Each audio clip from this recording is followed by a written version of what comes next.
Hello, everyone. My name is Adina Nergish, and I'm a postdoctoral researcher at Wageningen University. And in this lecture, I will be talking to you about the connections between the refugee crisis and social media. Now, this lecture is divided in three short videos. The first video will talk about an introduction to the refugee crisis, but also I'll be talking a little bit about some of the key issues that I want to address when it comes to the refugee crisis, social media, and language. The second video will talk specifically about the refugee crisis and how we found it and how it developed in the social media and some of the implications behind that. And the third video will talk about how refugees have used social media, either for their journey or also for their integration in the host societies. Now, I would like to ask you to watch these three short videos before our discussion on April 1st. And during that discussion, we will have some activities and also some discussion time that will be focused on all of these three approaches that I present in these videos. Now, going into this first video, before talking about how the crisis was portrayed in the media and social media, let's first look at some numbers. So the crisis started as a reaction or a consequence of the volatile situation in the Middle East. And a large number of people have been displaced and have fled Middle Eastern countries going towards Europe or elsewhere. Now, it's important to remember that displaced people, when I say displaced people or forcibly displaced people, I don't necessarily mean those people who actually made it out of their countries. The UN Refugee Agency refers to displaced people also within the borders of a country. Here are some of the numbers. The most recent numbers as of the end of 2019 and mid-2020. The UN Refugee Agency or Agency for Refugees estimate that there are about 80 million people have been forcibly displaced worldwide, with over half of those being actually internally displaced, so within their countries. 4.2 million are actually asylum seekers, which is a legal definition, and 23.3 million are refugees. Now, there are other numbers that are also quite important and scary, is that out of the 80 million forcibly displaced people worldwide, 30 to 34 million of those are children under the age of 18. It is also known that most of the refugees don't actually end up in Western countries like Europe or the United States. 86% of these displaced people end up being hosted in developing countries.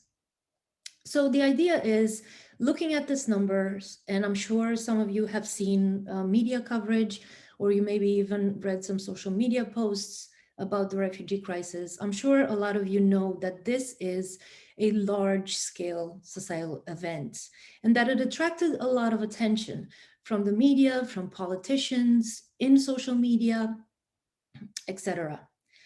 So what is this all about? How are we going to approach this?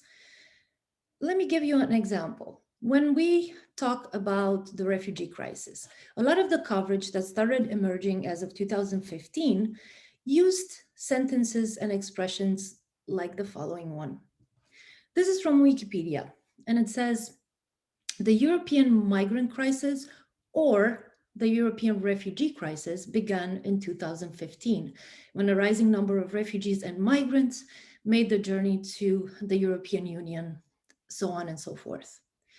So does it matter when we say migrant or refugee? Does it matter when we say refugee and migrants? This is the type of language that the crisis triggered. And using these kinds of terms have consequences. The first consequence is a very practical one, and it refers to individual governments, right? The distinction is important. Countries deal with migrants differently than they deal with refugees. Refugees benefit from protection. They benefit from asylum laws, national legislation, international law, etc. However, the distinction between migrant and refugee is not only a legal one, or it doesn't only have consequences for governments, for immigration law, etc. It also has implications for perceptions, right? And I will explain this. So now let's look at some of these distinctions. So we're talking about refugees and migrants, migrants or refugees, right? And here is the first distinction. The question we're asking here is refugees and migrants a neutral phrase? Now, I already discussed this. When we're talking about refugees, this comes with legal implications. They are protected by the Refugee Convention of 1951, and there is no corresponding source that defines migrants in the same way legally. But when we talk about this idea that refugees and migrants is a neutral phrase, then we talk about two distinct perspectives. We talk about the inclusivist perspective that holds that migrants are people who have moved from their usual place of residence, regardless of their legal status and their motivations, right? So in other words, when we talk about migrants, and refugees. Here we include refugees, we include foreign workers, trafficking victims, trailing spouses, international students, and so on. The other perspective where we separate migrants and refugees is the residualist view. Here we see migrants as people who have moved from their usual place of residence for every reason other than fleeing war or persecution. They are, in this view, a diverse residual category of people who are united by the feature of not being refugees. Now, given these definitions, this is not a neutral phrase. The phrase refugees and migrants implies a residualist view, that refugees are not migrants. Considering a metaphorical, consider here a metaphor, right? So we compare. If someone were to say roses and flowers, that would basically imply that the rose is not a flower. So when we think about migrants and refugees, we're basically saying that refugees are not migrants. There are, of course, several other alternative formulations if we wish to actually talk about people on the move without taking this residualist stance. Now, the second phrase I've mentioned was refugees or migrants. So here the word migrant or implies that these terms are synonyms, that they're interchangeable. So are they really synonyms? The short answer to this is no. And I will argue throughout this lecture, that words used to describe people or events or the way we choose these words has consequences. So word choice matters. Now let's look a little bit at the definition of refugee versus migrant. Right? These terms imply very different meanings when used to refer to displaced individuals. While refugee refers to individuals fleeing conflict or persecution, migrants refer to individuals seeking to improve their economic situation.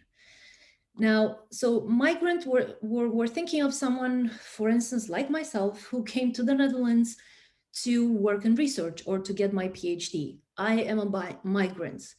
When we talk about refugees, we talk of someone who doesn't necessarily have a choice in leaving their home country. They are running from conflict, from war. They are basically in fear for their lives. So conflating refugees and migrants can have serious consequences for their lives and their safety. blurring the two terms takes attention away from the specific legal protections refugees require, but it also can undermine public support for refugees and institutions such as asylum. Such labels are not rigid units of factual information. They encode meanings, opinions, interpretations, positions, and even sentiments.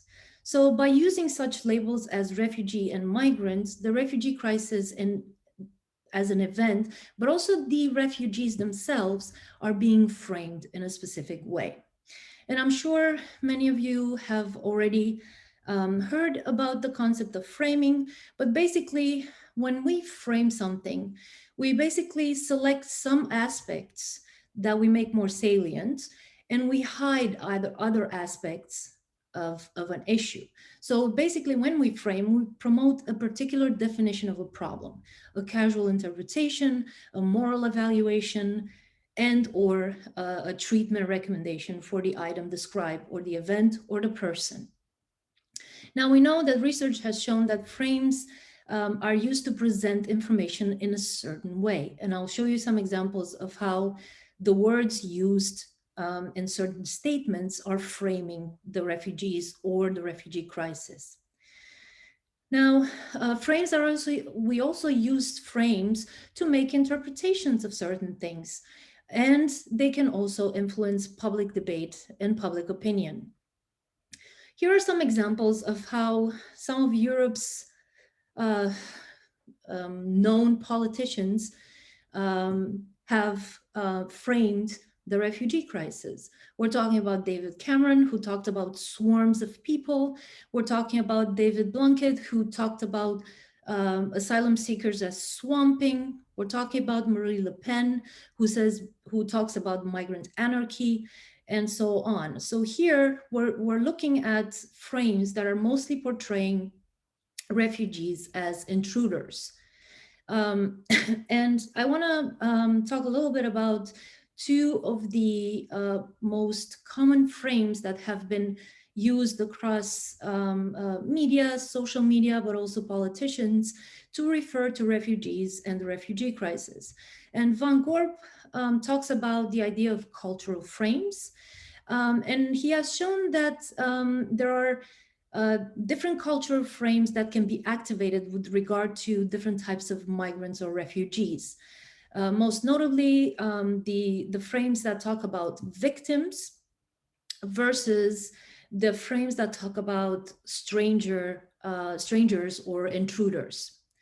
These types of frames work to shape the meanings and identities attached to these people, and they have real consequences. So he talks about when we talk about a victim frame or a frame that victimizes refugees, their role then becomes passive and they are in need of help. Then the social problem becomes, how do we receive these people and who are forced to leave their country? The responsibility becomes that of democratic countries and citizens who respect human rights. And the moral emotional reaction to this would be a duty to help those who are less fortunate than us. When we talk about the intruder frame, here the role of refugees is active. So basically they have agency in leaving their country, in coming into our country.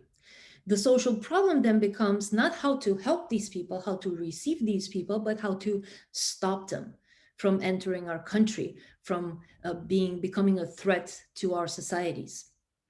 The responsibility then is placed on policymakers, is placed on law enforcers, and of course, the migrants and refugees themselves. So the moral reaction to this is that we have a duty not to help those less fortunate than us, but rather we have a duty to protect ourselves from this threat. And here is an example how these two contrasting frames of the refugees have been used in the media. And this is from the same newspaper. I know it's not a quality newspaper, but here you see on the left, we talk about the swarms on our streets. probably also in reference to, and actually in reference to Cameron's statement about the swarms that are invading the United Kingdom. Excuse me. But you see also on the other side, the Daily Mail also talks about the tiny victim of a human catastrophe. Here, referring to, of course, the very famous by now case of Alan Kurdi, the toddler who was found on the beach of Turkey, I believe, who drowned in an attempt to actually reach the shores of Europe with his family. So this is an example of how the victim versus the intruder frame can appear in the media. And I have a slide here that I'm not going to go into, but this is also to exemplify that there are different types of frames that have been used in the media. But we will discuss this during the discussion on April 1st.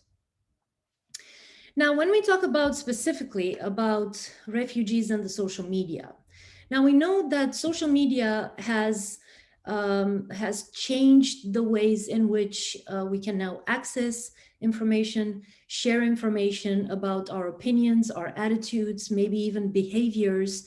You know, all of these have been changed by the adoption of social media. These platforms have fostered a remarkable shift towards increased user participation in creating content, photos, videos, audio, textual information, you name it, you can create it on social media. There's also user engagement with the content shared by others. And generally, it is believed that social media, or some would argue that social media is an alternative public space. So not only a space for news to get to us, but also a place where users can interact with the content created by others.